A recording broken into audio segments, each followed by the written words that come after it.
2 American detainees have been offered a way home by the U.S., according to its top diplomat. In a call with Russia's foreign minister next week, Secretary of State Antony Blinken said he would raise the issue.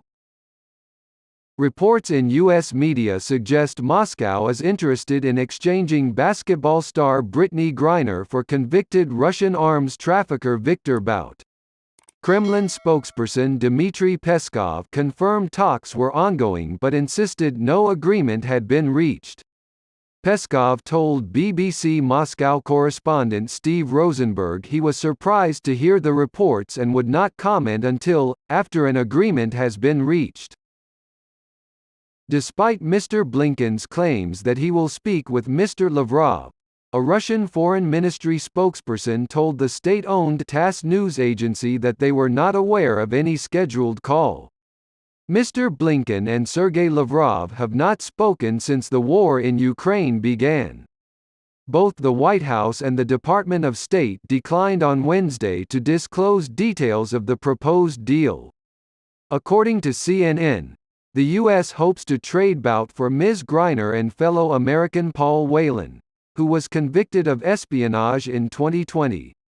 The New York Times reports that the U.S. last month offered Russia to swap Bout for Ms. Griner and Whelan, and that President Joe Biden had approved the offer.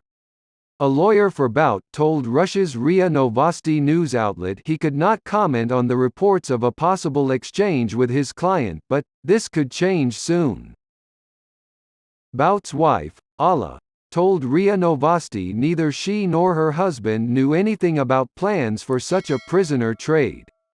Currently, the arms dealer, called the Merchant of Death, is serving a 25-year prison sentence in the U.S. for selling weapons to a Colombian rebel group to kill Americans.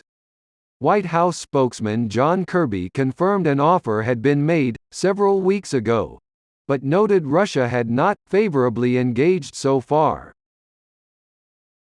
He also acknowledged negotiations to secure the duo's release were delicate work, and the decision to go public with word of the proposal was a risky one.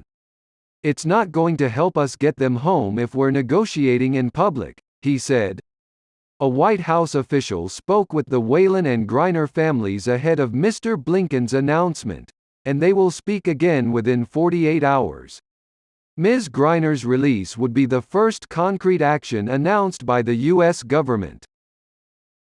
The 31-year-old has been in custody since February after Moscow airport officials found cannabis oil in her luggage, while she was returning to the U.S. after playing in Russia. At her drug possession trial on Wednesday, Ms. Griner said the officials had made her sign documents, but no one explained any of it to me. She also said she had received neither an explanation of her rights nor access to a lawyer in the initial hours of her detention, and that she had to use a translation app on her phone to communicate.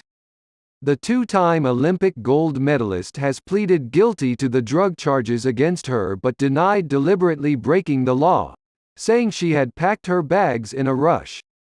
"I still don't understand to this day how the vape cartridges ended up in my bags," Ms. Griner said. "With them being accidentally in my bags, I take responsibility, but I did not intend to smuggle or plan to smuggle anything into Russia." As her detention has been extended until December, her slow-moving trial will resume in August. In December 2018, Whelan, a former U.S. Marine, was arrested in Moscow. Currently, he is serving a 16-year prison sentence. Russia wrongfully detained Ms. Griner and Whelan, according to the U.S.